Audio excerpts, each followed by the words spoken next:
Assalamualaikum warahmatullahi wabarakatuh, sahabat net. Selamat siang. Jumpa lagi di acara kita podcast Indo Sultra Sulawesi Tenggara bergerak bersama Indo Sultra. Tema kali ini masih membahas tentang destinasi wisata 3 berlian yang ada di Kabupaten Konawe Utara. Sahabat net, saat ini kita masuk di part 3. Destinasi wisata 3 berlian Kabupaten Konawe Utara tentang wisata Pantai Taipa, yang sebelumnya kita sudah bahas tentang Pulau Labengki serta wisata air panas Kolesya, dan di part 3 ini kawanet akan kita bahas tentang Pantai Taipa. Tentunya masih bersama dengan narasumber kita yang sama, yaitu Kepala Dinas Pariwisata Kabupaten Konawe Utara, Bapak Rias Aritman. Terima kasih banyak Pak atas kedatangannya dan saya ucapkan selamat siang Pak. Selamat siang menjelang sore. Untuk kali ini masih memberikan waktunya bersama tim Indo Sultra untuk melaksanakan podcast tentang wisata Pantai Taipa. Iya. Baik, kawanet, saat ini kita sudah bersama-sama dengan Bapak Kepala Dinas Pariwisata Kabupaten Konawe Utara, tentunya akan membahas tentang apa-apa saja yang ada di wisata Pantai Taipa ini. Baik, kita langsung saja pemirsa, Pak Kadis. Untuk wisata Pantai Taipa ini, untuk pemberian nama Pantai Taipa itu ada tidak kaitannya dengan hubungan nama daerah, atau memang dari dulu memang sudah diberikan nama Pantai Taipa ini, Pak? Jadi selamat siang menjelang sore, pemirsa sekalian. Jadi terkait dengan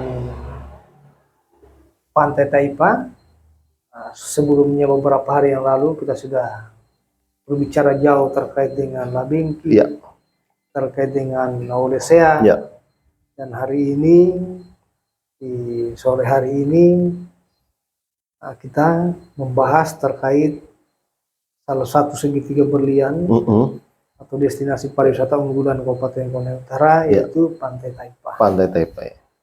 Nah, terkait dengan Pantai Taipa, nama identitas Pantai Taipa ini memang sudah ada jauh sebelumnya, berkembang maju. Pantai Taipa ini, nama Pantai Taipa ini sudah ada. Jadi jauh sebelum mekar Kabupaten Konawe Utara. Nama Pantai Taipa ini sudah di branding, sudah diberi nama oleh masyarakat bersama pemerintah pada saat itu. Sehingga wisata Taipa ini, wisata pantai yang ada di desa Taipa, diberi nama Pantai Taipa. Nah, kenapa diberikan nama Pantai Taipa? Karena memang dulu identitasnya itu memang tanaman di sana banyak. Taipa. Jadi pas juga di pinggir laut pantainya, jadi banyak taipanya juga. Jadi taipa ini kan bahasa Tolaki. Oh iya. Nah, bahasa Tolaki kalau diartikan dalam bahasa Indonesia artinya mangga. Mangga. Iya. Jadi pantai mangga. Nah, kalau kita artikan. Tapi dalam bahasa daerah, bahasa Tolaki itu taipa. Itu. Iya. Baik. Nah, berbicara tentang Pantai Taipa ini, dia lebih ke apanya ini Pak Kadis? Apakah air lautnya atau seperti apa dia? Jadi terkait dengan Pantai Taipa, kita jualnya ke memang wisata bahari. Wisata bahari. Nah, masih wisata bahari sama Labengki. Kita juga wisata bahari. Nah, Taipa ini memang lebih ke wisata bahari yang kita jual. Nah, karena ini juga beda dari pantai-pantai yang ada di Kabupaten Konawe Utara maupun yang ada di Sulawesi Tenggara. Karena kita memiliki sepanjang pantai itu kurang lebih 2 km. 2 km panjangnya. Nah, di sini uniknya. Jadi sepanjang 2 km lebih itu pantainya yang begitu luar biasa. Berarti sekitar 2000 meter ini Pak Kadis panjangnya. Berarti cukup luas dan sangat bisa menampung banyak pengunjung. Iya. Sampai puluhan ribu mungkin ya? Puluhan ribu juga. Puluhan ribu. Luar biasa. kalau Ya. terkait dengan Pantai Taipa ini sudah dikenal oleh masyarakat, Iya. baik itu yang ada di luar kabupaten, Mm-mm. Kabupaten Kota Utara. Memang sudah familiar Pak ya. Sudah familiar. Baik. Kalau dari pemerintah sendiri sejauh ini yang sudah dikembangkan di Pantai Taipa ini apa ini Pak Kadis? Jadi terkait dengan pengembangan Pantai Taipa ini memang yang kita siapkan ini adalah fasilitas-fasilitas dasar.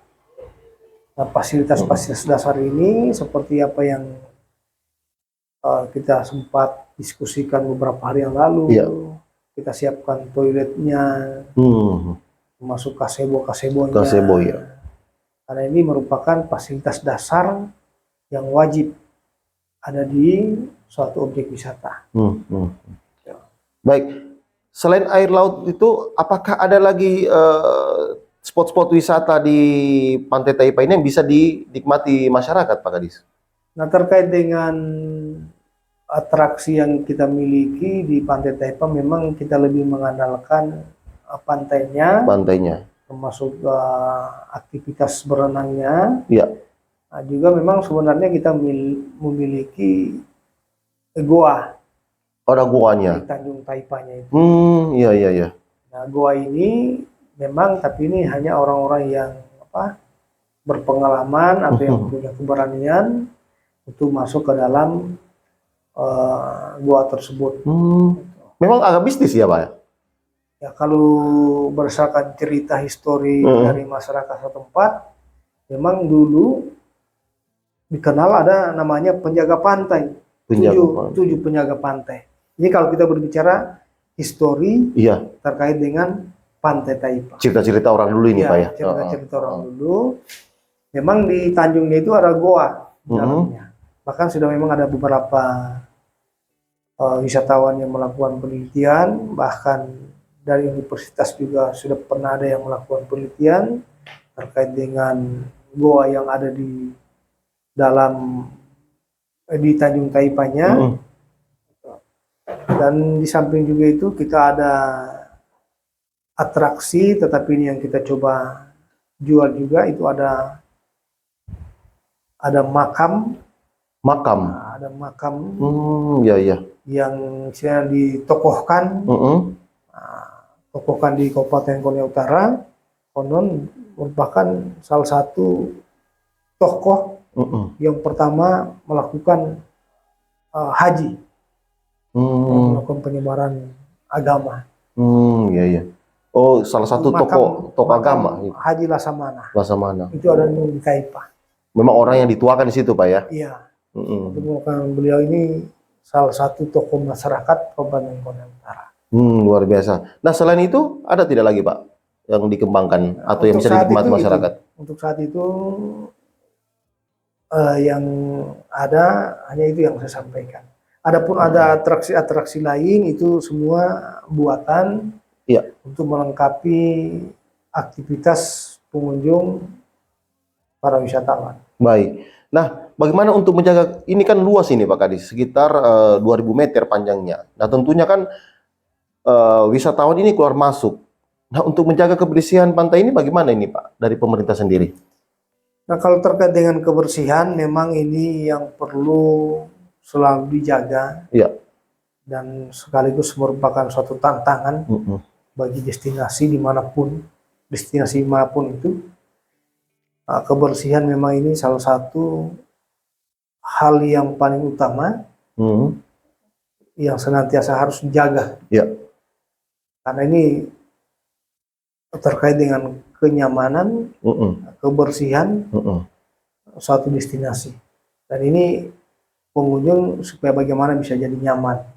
Nah, untuk terkait dengan kebersihan memang kita ada beberapa kolaborasi dengan masyarakat setempat untuk bagaimana bisa menjaga kebersihan. Nah, untuk yang dari pemerintah sendiri, Pemda dalam hal ini Dinas Pariwisata, tentu menyiapkan kantong-kantong tempat sampah. Kami juga menyiapkan kendaraan roda 3 untuk mengangkut sampah, juga menyiapkan fasilitas penyimpanan sampah sementara. Ya. Dan ini ada kerjasama dengan beberapa pemilik gazebo ataupun masyarakat di sepanjang Pantai Taipa. Ya, baik. Nah, pemirsa, jangan kemana-mana. Kita akan masih melanjutkan podcast kita bersama Kepala Dinas Pariwisata tentang destinasi wisata 3 Berlian Part 3 Pantai Taipa.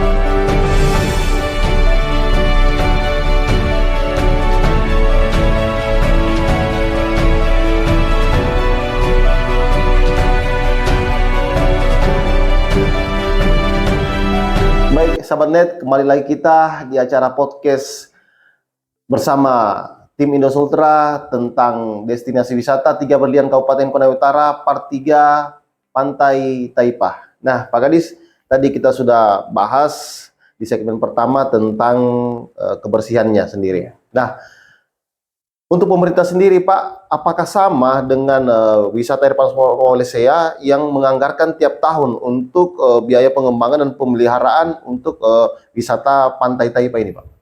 Nah, kalau terkait dengan pemeliharaan ini memang wajib tiap tahun kita lakukan, walaupun itu memang nilainya ya mungkin kurang. Apalagi saat ini kita masuk dalam efisiensi anggaran. Ya. Nah, karena memang untuk memelihara itu ya sesuatu yang susah sebenarnya juga. Kadang kita biasa membangun, tetapi mengabaikan untuk melakukan pemeliharaan. Nah, walaupun itu kecil nilainya, bahkan ya dianggap kecil bahkan ya kurang, itu tetap kita harus menganggarkan, walaupun itu untuk kebersihan, honor-honor dalam bentuk honor para petugas kebersihan kami yang ada di objek wisata. Memang kalau dari pemerintah sendiri tidak ada menggandeng mitra, Pak, atau investor untuk pengembangan ini, Pak? Untuk sementara, untuk yang di Taipa ini memang ini murni dari pemerintah daerah, berkolaborasi dengan pemerintah desa, bekerja sama untuk bagaimana mengembangkan Pantai Taipa. Jadi memang di sini lagi-lagi pemerintah daerah selalu mengedepankan pemberdayaan masyarakat. Kenapa saya bilang pemberdayaan masyarakat? Supaya secara ekonomi itu ada dampak langsung ke masyarakat. Berarti gazebo yang dibangun, apakah ini misalkan dari pemerintah sendiri, Pak, yang bangun, apakah dikelola oleh masyarakat dan hasilnya dibagi hasil pemerintah atau diambil semua pemerintah atau ke masyarakat, atau ada juga yang dibangun pribadi dari masyarakat? Jadi memang perlu diketahui di Taipa ini memang sepanjang Pantai Taipa ini bukan pantainya, tapi yang di sebelahnya itu memang tanah-tanah ini, lokasi ini memang masih banyak dimiliki oleh para warga. Walaupun memang ya masih ada yang klaim bahwa tanah mereka dari dulu. Tapi Pemda juga memang secara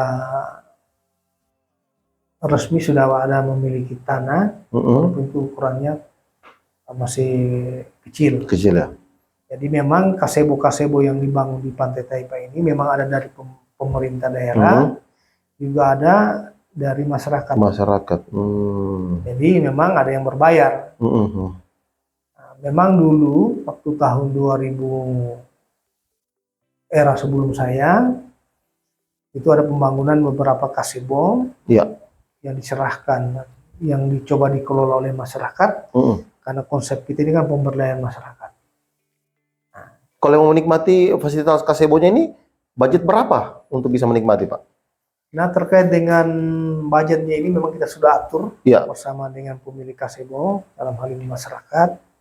Ini kalau di luar weekend, Sabtu Minggu ini normalnya itu biasa ya hanya 50.000 per kasebo. Nah, kalau di Sabtu Minggu ini itu kadang sampai 200.000. 200.000. Tergantung jenis kasebonya, tetapi memang kita ada batasan maksimal supaya ini tidak memberatkan juga para pengunjung. Betul.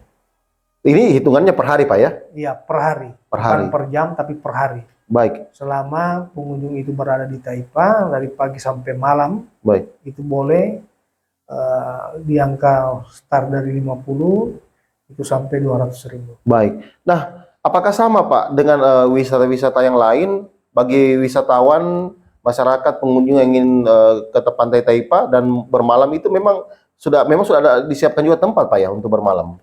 Ya, sama. Untuk saat ini di pantai Taipa memang sudah ada beberapa penginapan yang disiapkan oleh masyarakat. Ya. Nah, walaupun itu memang masih terbilang terbatas. Ya. Nah, kalau kadang juga pengunjung bermalam di kasebo. Di kasebo masyarakat, termasuk ada juga di villa, walaupun itu masih terbatas. Bahkan di Taipa juga kadang masyarakat pengunjung ada yang melakukan camping. Camping. Ya. Jadi bisa untuk camping juga. Bisa camping. Iya. Baik. Nah, kalau untuk tempat-tempat kulinernya, makanannya untuk wisatawan ini apa disiapkan pemerintah atau dari masyarakat sendiri, Pak? Dari masyarakat setempat kulinernya, ya. Tapi ini kulinernya juga yang masih terbatas. Itu walaupun ada 2-3 kelompok UMKM yang menyiapkan kuliner, ikan bakar juga itu ada. Nah, memang masih perlu ditingkatkan terkait dengan kulinernya, termasuk juga dengan cenderamata-nya, ekonomi kreatifnya. Ini yang terus kami bina, lakukan pendekatan supaya memang pantai Taipa ini perputaran ekonominya bukan hanya dari sisi pemilik kasebo, termasuk dengan warung-warung yang ada, tetapi dari sektor-sektor lainnya juga ada. Seperti sektor di ekonomi kreatif. Baik, Pak Kadis, kita ke bagian permandiannya. Untuk masyarakat yang mau menikmati air laut dari pantai Taipa ini, itu bersih, dijamin bersih dan bebas dari terumbu karang, Pak ya? Iya. Jadi pantainya ini memang pasir ya, itu bersih. Jadi belum ada terkontaminasi dengan seperti apa yang di pencemaran lingkungan. Dan ini komitmen kami supaya jangan terjadi pencemaran. Nah, kalau garis pantainya itu ya luar biasa, pasir putih. Belum ada hal-hal yang negatif yang bisa membawa dampak kepada masyarakat yang melakukan aktivitas di dalamnya. Tapi di situ juga ada tidak Pak Kadis menawarkan jasa kayak di tempat-tempat wisata lainnya kayak Badan Abut apa itu? Ada juga. Ada juga. Yang siapkan ini ya para UMKM. Masyarakat setempat, Pak ya? Masyarakat setempat yang melakukan penyewaan. Kayak Badan Abut ataupun kayak Donat Booth itu ada. Nah, kalau untuk pengunjung sendiri apakah sama dengan kayak Pulau Labengki, Pak? Tidak hanya masyarakat Konawe Utara atau Sulawesi Tenggara, tapi ada juga dari luar Sulawesi Tenggara dan luar mancanegara, Pak? Ya, kalau terkait di kunjungan memang kebanyakan dari luar Kabupaten Konawe Utara juga, kabupaten tetangga juga pernah saya temui. Memang dari data yang ada, kunjungan memang ada dari yang mancanegara. Ada juga dari mancanegara. Ada juga dari mancanegara. Berarti ini termasuk salah satu pantai yang sudah lama ada Pak dan banyak pengunjungnya. Nah, kenapa dari pemerintah tidak coba melakukan koordinasi ke mitra seperti investor untuk lakukan pengembangan biar lebih menarik lagi Pak? Ya, langkah-langkah itu tetap kita lakukan, pendekatan-pendekatan itu tetap kita lakukan, tetap kami kolaborasi, baik itu dengan Dinas Pariwisata Provinsi, sehingga bagaimana Pantai Taipai ini ke depan ini bisa lebih maju, lebih berkembang. Baik, ya itu dia tadi pemirsa bincang kita bersama dengan Bapak Kadis Pariwisata Kabupaten Konawe Utara. Jangan kemana-mana, kita masih akan kembali dengan segmen kita tentang destinasi wisata 3 Berlian Kabupaten Konawe Utara, part 3, Pantai Wisata Pantai Taipa.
Baik, sahabat net, kembali lagi di acara podcast kita Indosultra Sulawesi Tenggara bergerak bersama Indosultra di segmen kita tentang Segitiga Berlian, destinasi wisata Segitiga Berlian Kabupaten Konawe Utara, part 3, Pantai Wisata Pantai Taipa. Baik, Pak Kadis, tadi kita sudah bahas tentang sarana prasarana fasilitas yang ada di Pantai Taipa ini. Nah, tentunya masyarakat ingin mengetahui juga Pak Kadis, untuk menuju ke Pantai Taipa ini harus melalui jalur apa dan menempuh sekitar berapa jam untuk sampai di tempat ini Pak? Nah, kalau untuk jalur atau akses menuju Taipai ini satu arah dengan Waulesea. Oh, satu arah dia Pak ya? Satu arah, bahkan memang ada beberapa teman-teman yang melakukan penjualan paket, ini sudah satu paket dengan Taipa dengan air panas Waulesea. Nah, kan sebelum tiba di Waulesea kan kita harus lewati Taipa dulu. Iya. Nah, jadi kalau terkait dengan durasi waktu atau jaraknya dari kota Kendari, itu kurang lebih 1,5 jam. 1,5 jam. 1,5 jam atau kurang lebih ada di 50 kilo lah. 50 kilo untuk sampai di tempat tujuan. Ya. Untuk ke Taipa. Nah, kalau dari jalan poros ke Taipanya, atraksinya di Pantai Taipanya itu kurang lebih ada 1 kiloan. 1 kiloan. Nah, kalau untuk akses jalannya sendiri Pak, dari umpamanya kota Kendari menuju ke Taipa dan masuk lagi ke Pantai Taipanya, bagaimana aksesnya Pak? Nah, kalau bicara akses ini ya luar biasa, sudah jalan beraspal. Sudah beraspal. Sampai ke dekat pantainya. Bahkan di Taipanya itu sudah 2 arah jalur. 2 jalur, luar biasa. Ada jalur masuk dengan jalur keluar. Iya. Jadi aman dari sisi kemacetan, karena sudah ada sisi masuk dengan sisi keluar. Baik, kalau untuk di Pantai Taipa sendiri ini Pak, apakah bisa dilaksanakan event-event Pak? Nah, kalau terkait event ini memang bukan lagi bisa, tapi sudah pernah kita lakukan. Oh, sering dilaksanakan? Sering dilaksanakan, bahkan Festival Konasara yang pertama di Bapak Ruksamin, Bupati tahun 2016, kalau saya tidak salah, itu Festival Konasara yang pertama dilaksanakan di Pantai Taipa. Pantai Taipa. Bahkan Festival Konasara di 2023 itu juga di Pantai Taipa. Bahkan pernah ada pelaksanaan event kegiatan memperingati Hari Kemerdekaan Indonesia tahun 2023 juga dilaksanakan di Pantai Taipa. Bahkan di tahun 2025 juga kemarin kami laksanakan festival camping. Jadi kalau untuk giat atau event di Pantai Taipa memang sesuatu yang layak. Dari sisi lokasi memang luas, bisa menampung atau tidak, memiliki daya tampung sampai ribuan pengunjung. Nah itu kan dari kegiatan pemerintah, tapi kalau dari masyarakat umum yang ingin melaksanakan kegiatan di situ apa bisa, Pak? Bisa. Bebas. Tapi mungkin harus mengeluarkan budget juga. Iya, harus mengeluarkan untuk lokasi. Juga. Untuk pembayaran lokasinya saya kira tidak ada. Tidak perlu ada pembayaran. Paling biaya masuknya. Biaya masuknya kan tiket masuk maksud saya. Sama yang seperti yang saya sampaikan di Labengki juga, termasuk di Air Panas Indonesia juga. Baik. Nah, kalau untuk pengunjung wisatawan yang akan masuk ke Pantai Taipa, dia harus mengeluarkan budget berapa, Pak, untuk bisa menikmati indahnya Pantai Taipa ini, Pak? Nah, sama juga yang podcast yang lalu kita yang sudah lakukan, itu ada biaya tiket masuk per orang itu 10.000. 10.000 per orang. Nah, di luar kendaraan roda 4 dengan roda 2. Oh begitu, ada juga roda perbedaan. Berapa dia, Pak, perbedaan harga? Roda 4 dengan roda 2 juga ada. Sama juga yang di Air Panas Indonesia. Roda 4 dengan roda 2. Nah, tapi perbedaannya untuk di Pantai Taipa ini karena pengelolaannya ini ada dari pihak desa, nah, sehingga memang sedikit lebih mahal dari Malaysia. Nah, jadi kalau per orangnya di Taipa ini bisa mencapai 15.000 per orang. 15.000 per orang. Berarti untuk pengelolaannya ini memang melibatkan langsung juga masyarakat, Pak, ya, selain pemerintah desa, Pak, ya? Melibatkan pemerintah desa, karena memang Pantai Taipa ini secara geografis memang berbeda dengan di Malaysia. Karena memang Taipa ini ada pemukiman di dalam. Nah, sama juga di Labengki. Di Labengki juga itu memang agak hampir sama dengan di Pantai Taipa.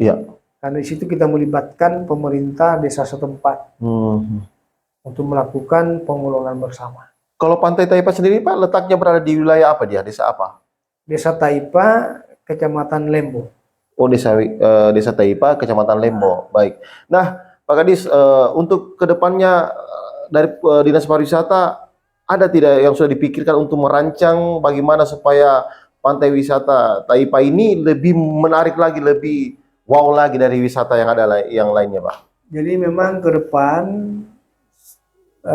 selain yang menjadi unggulan kita itu wisata baharinya, juga memang ada beberapa atraksi yang kita akan kembangkan nanti, termasuk yang di Goa-nya itu yang kita coba kembangkan, termasuk kita coba masuk di sektor pertaniannya, agrowisatanya, artinya identitas Pantai Taipa ini yang kita coba angkat kembali. Lalu memang ada fasilitas yang perlu kita benahi lagi, fasilitas umum seperti mungkin musola kita tempatkan. Sebenarnya masjid sudah ada di Pantai Taipa, cuma memang jarak dari lokasi pantai ini ke masjid itu kurang lebih ada 600 meter sampai 1 kilo. Sehingga memang ke depan ini yang perlu kita buat, salah satu fasilitasnya seperti masjid atau musola, termasuk fasilitas-fasilitas lainnya untuk menunjang destinasi kita yang ada di Pantai Taipa. Karena mengingat di Kabupaten Konawe Utara ini sebenarnya dari segitiga berlian ini memang masih banyak destinasi lain. Masih banyak lagi destinasi lain. Banyak. Apalagi kita ketahui bersama, Pantai Taipa ini di sebelahnya itu ada Pantai Wale. Pantai Wale ini sekarang lagi berkembang. boleh jadi kalau istilahnya pertandingan atau perlombaan ini saingan berat. Berarti lebih menarik lagi Pak ya? Artinya bersaing lah. Ada ciri khas tersendiri juga untuk Pantai Wale ini Pak? Sama-sama menjual wisata bahari. Baik. Kan di sana Pantai Wale, di Taipa Pantai Taipa. Berarti bisa nanti diundang tim Indo Sultan untuk kita podcast langsung nanti ke kita sana coba Pak. buat satu segmen Ya. terkait di Pantai Wale. Ya. Nah, karena di Pantai Wale ini sebenarnya terhubung. Baik. Jadi satu garis pantai antara Pantai Taipa dengan Pantai Wale. Dan untuk nanti aksesnya ke Pantai Wale akan semakin dekat lewat jalur kendaraan roda 2. Baik. Tapi mungkin itu nanti kita bahas Pak Ya. ya. Kita kembali ke Pantai Taipa. Nah kalau untuk Pantai Taipa sendiri ini Pak, dari sisi keamanannya bagaimana dia Pak? Saya kira sama saja, justru di Pantai Taipa ini kita juga sudah ada kerjasama dengan pihak kepolisian, dalam hal ini Polres Kabupaten Kutai Utara, di mana kami sudah tempatkan salah satu pos polisi di Pantai Taipa. Ya. Karena kenapa? Kemudian Pantai Taipa ini punya secara geografis destinasi ini cukup panjang, cukup luas, sehingga ini memang ada kerawanan.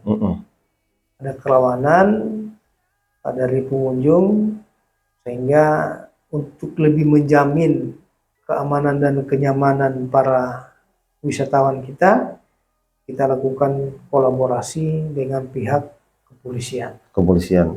Baik. Nah, Pak Kadis, dari awal kita sudah membahas segmen kita tentang destinasi wisata 3 berliana di Kabupaten Kutai Utara. Sejak beberapa hari lalu kita sudah bahas part 1, part 2 mengenai tentang Pulau Labengki. Terus di part 2 tentang wisata air panas Olesea, dan terakhir di segmen kita yang ketiga, part ketiga ini tentang pantai wisata Taipa. Nah, mungkin di akhir segmen kita ini part 3 mungkin Pak Kadis bisa memberikan close statement kepada masyarakat, juga mungkin kepada para mitra-mitra yang ingin berinvestasi di bidang pariwisata untuk bagaimana bisa menggandeng atau bekerja sama dengan pemerintah Kabupaten Kutai Utara. Mungkin bisa disampaikan Pak. Terima kasih. Pesan saya sebagai mewakili pemerintah daerah Kabupaten Kutai Utara, selaku Kepala Dinas Pariwisata Kabupaten Kutai Utara. Kabupaten Kutai Utara begitu luar biasa, punya warisan budaya, warisan alam yang luar biasa, yang harus kita kembangkan, majukan, dan kita jaga bersama. Karena kenapa? Alam kita, khususnya sektor pariwisata, ini begitu luar biasa, bisa membawa dampak ekonomi bagi masyarakat. Olehnya itu, saya himbau khususnya kepada masyarakat Kabupaten Kutai Utara, baik itu pemerintah, warga masyarakat Kabupaten Kutai Utara, untuk senantiasa menjaga destinasi pariwisata Kabupaten Kutai Utara selalu bersih, nyaman, aman dari sampah. Kita deklarasikan supaya wisata-wisata kita yang ada di Kabupaten Kutai Utara aman, bersih dari sampah. Lalu saya menyarankan lagi, marilah kita bangga berwisata di daerah kita sendiri. Jadi istilahnya bangga wisata dalam daerah. Kira itu yang bisa saya sampaikan pada podcast kali ini, karena kita ketahui bersama Kabupaten Kutai Utara ini masih banyak objek-objek wisata atau destinasi yang luar biasa. Kalau kita berbicara di ujung sana, di Kecamatan Wibirano, di sana kita punya Kars Mata Rombeo, kita punya Kars Tenggera di Oheo, kita punya pemandian air terjun di Piwirano juga Teteh Watu. Kalau kita di Kecamatan Molawi juga, kita ada Pantai Matehoi juga, ada Pantai Bandaiha juga. Nah, kalau kita berbicara di Kecamatan Sawa juga, ada Pantai Ulus, Pantai Wale, Pantai Pudonggala. Jadi ini yang harus kita jaga bersama. Terima kasih. Ya, baik pemirsa, dengan closing statement yang diberikan Bapak Kepala Dinas Pariwisata Kabupaten Konawe Utara, Bapak Insinyur Rias Aritman, maka berakhirlah untuk segmen kita kali ini tentang destinasi wisata Tiga Berlian, mulai dari Pulau Labengki, Pantai Taipa, dan wisata air panas Wallesea. Tentunya kami dari tim Indosol Ultra menyampaikan kepada seluruh pemirsa kawanet dimanapun berada, jangan kemana-mana dan selalu menyaksikan program-program podcast Indosol Ultra tentang wisata yang ada di Sulawesi Tenggara, khususnya juga yang ada di Kabupaten Konawe Utara, karena masih banyak yang akan kita bahas dan kita kupas tentang wisata yang menarik yang ada di Kabupaten Konawe Utara. Saya Jeffrey Ibnu, tim Indosol Ultra menyampaikan terima kasih banyak Bapak Kadis Pariwisata Konawe Utara serta pemirsa yang sudah menyaksikan kegiatan podcast Indosol Ultra. Sekian, Assalamualaikum warahmatullahi wabarakatuh. Waalaikumsalam.